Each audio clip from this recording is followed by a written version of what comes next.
So for those of you who don't know, I have ADHD and I spent $3,000 on a productivity course that nearly broke my business. Here's the thing that course did not take into account that any ADHDer would tell you if they could really pull these things out of their mind clearly. The first is that we don't get to control when we hyperfocus or what we hyperfocus on. It's a great tool. It allows us to get a lot done really quick, but we don't have a whole lot of control over it. With a little bit of practice, we can guide it, which is helpful. But one of the things this course did not take into account was that we can't switch it on and off like a productivity tool. When you have ADHD, you also don't give a damn about consequences, whether you set them for yourself or somebody else. We might have some people-pleasing tendencies, and if there's a real deadline, yeah, we might get it done. But this is really because even those consequences, especially those deadlines being the consequence that we set for ourselves, they don't really have any meaning. We know no one's going to call us on it. We also really, really love to plan. We will plan out an entire business, company, brand, everything. We will plan it down to the smallest detail. Actually working the plan, meh, that's no fun. We like the creativity. We like the dopamine. We like the rush. Having the plan, building the plan, awesome. Working the plan, please know that is way too boring. And that is one of the biggest reasons why ADHDers struggle to be any kind of productive, because we're really good at that plan, really not good at actually doing our perfectly laid out plan. We also live in this constant duality, which makes life really confusing and gives us some kind of big emotional swings. We are perfectionists that also have a screw it, it's good enough kind of mentality. There's no in between. We are either complete perfectionists or we'll turn out something kind of subpar because the dopamine just ain't hitting anymore. We also really crave structure, detailed routines, time-blocked, perfectly color-coded calendars. Love them. Also, don't tell me what to do. Me to me. Yeah, still don't want to be told what to do, even by myself. So I don't. And of course, we have the really awesome ability to wing it. We are really, really, really good at just jumping in and figuring something out with very little context or preparation even. Paired with the fact that we also get severe analysis paralysis and we need to have all the information. We need to have that perfect plan before we start. And then, of course, we cycle back to the plan problem of have a plan, don't want to work the plan. So picture this for me, if you will. It's Sunday night. I am color coding and blocking off every single minute of my calendar because that's what the course says to do. And it makes sense. I need the structure to keep myself on task, but I also don't want to tell myself what to do.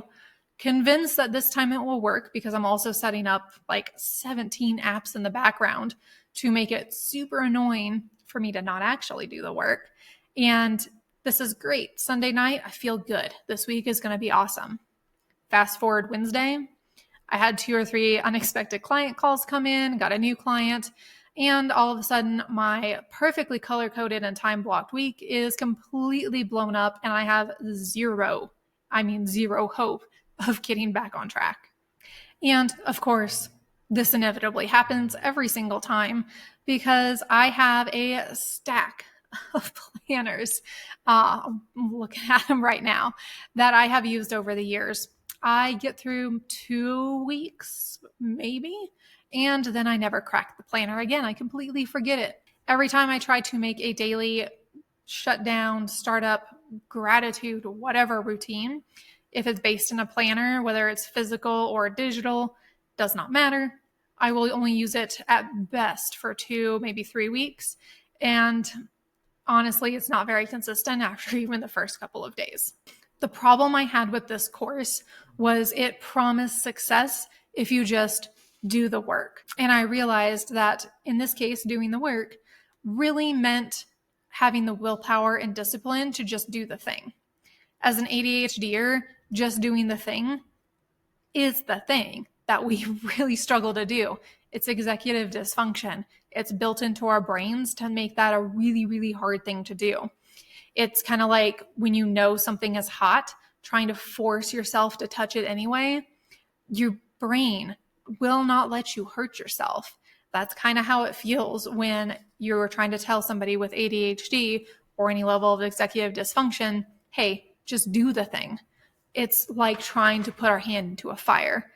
We physically stop ourselves from doing it. We cannot let ourselves do it.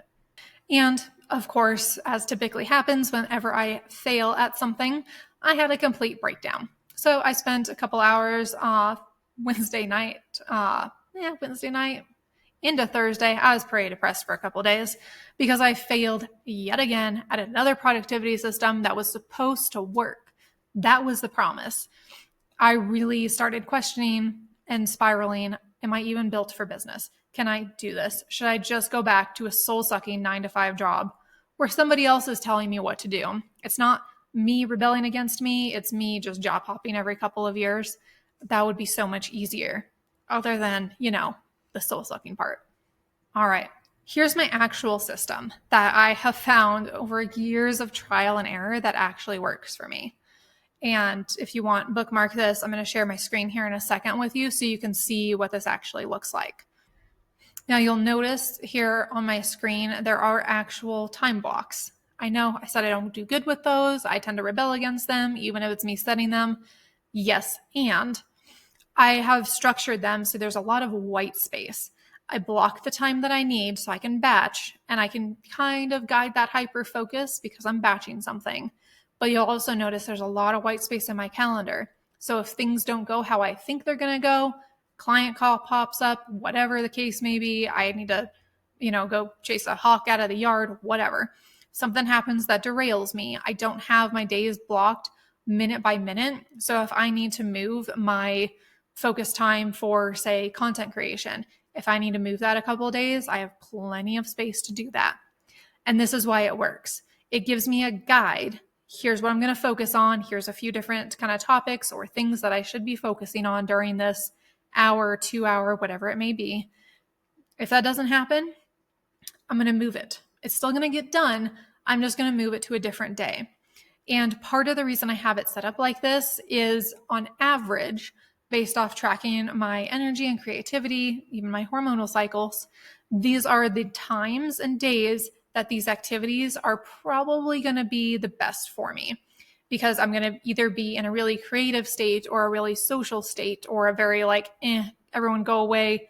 I'm in an analytical state and I just want to dig into some numbers. I have it set up because these are the times that typically work best for me. And I figure these out by tracking my energy and my tasks. So you'll see these blocks, other than the actual meetings, are more suggestions. They can ebb and flow and move around with my energy or just my social creative battery. That changes day to day, and I can't always predict it. Sometimes something will happen first thing in the morning and totally throw off my energy first thing. Other times I'm hit by, just the creative muse, 7:00 at night. Okay, well, I wasn't planning to work on this now, or I was supposed to do it a couple days ago. We're going to do it now, I guess. So there's a lot of ebb and flow, give and take with what you're going to do when you're going to do it. You can have the plan, but that plan needs to be ready to adapt to you. A little bit to the rest of the world, mostly to you. Since switching to this productivity method that takes into account how my brain works and my constant shifts in energy and creativity, the result is I actually get my plans done now. I don't struggle to work the plan anymore. Yes, I might have that overarching, beautiful, big plan, but I also know that the day-to-day, what it looks like, changes, it shifts, because you're not going to be the same person you are right now this hour that you're going to be in 2 hours, that you were 6 hours ago, that you were last week the same time. We are very dynamic, fluid beings, and your productivity and your schedule should reflect that. We're not cogs in the machine. We are not factory workers. We need to really understand what our actual energy is, what our creativity patterns are, neurospicy brains, and live in your personal reality, not the fantasy ideal version of you. The ideal version of you can go 24/7, 365. I don't know about you, but I've never gotten more than about 36 hours tops of straight work before I absolutely crash and burn for the next week. So what does this actually look like for me?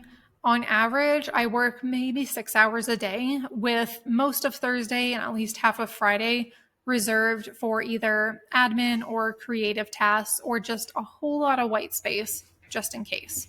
Doing this, and by this I mean working less but working smarter, has actually allowed me to get more done in my business. It has allowed me to focus more deeply on what I need to. It's allowed me to outsource more to my amazing virtual assistant so she can take on more of what I don't want to do. So I have even more time to focus on exactly what I do want to do. Maybe that's the business. Maybe that's going for a walk. Maybe it's something I don't even know yet. And to make sure that I keep this up and I don't slip back into old patterns, I have a couple of rules for myself. The first one is that any new shiny object, project, whatever, that comes into my life, and there is always one coming into my life, I make sure that I block it out. So if I want to, say, create a new course, something I just recently did, I will go through and I'll block out all those times on my calendar first. Say I need to spend 3 hours on the outline. Awesome. I'm going to block 3 hours to get that outline knocked out. And then in a week, after it's marinated a little bit, I'm going to schedule another block of time to work on just module 1 or refining that outline. So I really expand things out, give myself plenty of time to percolate in the background. This might mean a 12-hour break. It might mean a 2-week break. I just kind of go with the flow in where I have white space and I feel like working on it sometimes. This also makes sure that I block out the time that I need and I don't overcommit myself. So if I can't find the time on my calendar to block the time that I think I need, which the time that I think I need, I usually actually double it. So if I can't block out that time, I don't have time for it. It would be really stupid of me to take this project on right now. So the second thing I do when I realize I don't have time for something is I set a calendar reminder. Sometimes it's an event, sometimes it's a task, just depends on the day, what I remember to do. And this is basically like my back burner event. So sometimes it's a one day, and if I can remember that day, I'll add several ideas. Basically, I set things out for, say, a month or 2 months, depending on what my schedule and bandwidth is looking like. And so I'll have that back burner event. And in the description, I'll say what my idea was, why I wanted to do it. And if I haven't been able to stop thinking about it between now and that calendar date, it's definitely happening. If I get to that calendar date a month, 2 months from now, and I can't understand my notes or why I thought the hell this was a good idea, then it's a toss it. And this is what allows me to use like the Eisenhower matrix, where that one quadrant is delete. Instead of delete, I delay. And then I review those things that I've delayed and either make time for them, schedule them in somewhere, either then or further into the future, or I delete it. It was just a distraction. I say all of this to say your brain are not broken. It's the systems that weren't designed for people who think like us are the things that are broken for us. We need to design our own systems that work for us as dynamic, fluid individuals. I really want you to stop trying to fit into the neurotypical box and start designing things that are completely out of the box but work for you. Now, this system that I showed you, my calendar, this is what works for me best in this season. Talk to me in a couple years. This might not be the thing that works for me. We are always changing. That is how it works. We are never static. We're always either kind of growing or dying. We're either leaning into new and better habits, growing as a person, or falling back into old habits and patterns we don't want to be in anymore. You got to choose. Which one are you going to be? Designing your system and constantly redesigning it? 100% okay. Very much encouraged if you can't tell, because we're never the same person day to day. So your systems should not be static. They should grow with you as well. I also really love to brain dump, get things out. I used to do this in a paper journal. I still really love a good old-fashioned pen and paper, but it doesn't really work for me because I want to reference those ideas And I don't know about you, but I almost never think about referencing those ideas when I'm at home next to my journal. So I started doing everything on my iPad, just in the Apple Notes app. You can also use Notability as my other favorite one, because it allows you, both of them allow you to do voice memos, and they do transcriptions and summaries for you, which is really nice when you just need to word vomit everything and get all your thoughts out. So what I'll do is I'll do that, get the summary, transcription, read it, and just really understand what's in my brain better, do that brain dump. And then I'll start writing, what are my priorities for the week? What do I want to do? Sketch out, if I have an idea, what does this actually look like and entail? So I can potentially plot it on my calendar or put it on one of those back burner events. The nice thing about doing it digitally and why I recommend it is because then I can reference it anywhere. It's on my phone, it's on my laptop, my iPad, you name it, I can find it. I don't have to wait until I get home, because I guarantee I will have forgotten every amazing world-changing insight by the time I get home, because I'm never going to remember what it was, let alone to actually go back and reference my physical journal. If you're a neurotypical or even female, neurospicy, whatever it is, I bet you're going to find that simple, flexible frameworks are going to be the thing that works best for you. And anyone with a planner graveyard is welcome here. Now I want to hear, what is one productivity rule you're going to break this week and redesign to actually fit you, your life, your energy? Tell me in the comments. I'm going to reply to every single one. And if I can help you refine something, you need some help with that, you have a challenge, put that in the comments as well. But other than that, put that rule that you're going to break, or maybe even the rule you already have broken, in your redesign, so we can all learn from each other. And if this video resonated with you, feel free to share it with somebody you know who could benefit from learning how to plan and be productive for their actual brain and not their theoretical brain they wish they had. And that's all for now. Can't wait to see you guys in the comments. And as always, stay focused, y'all.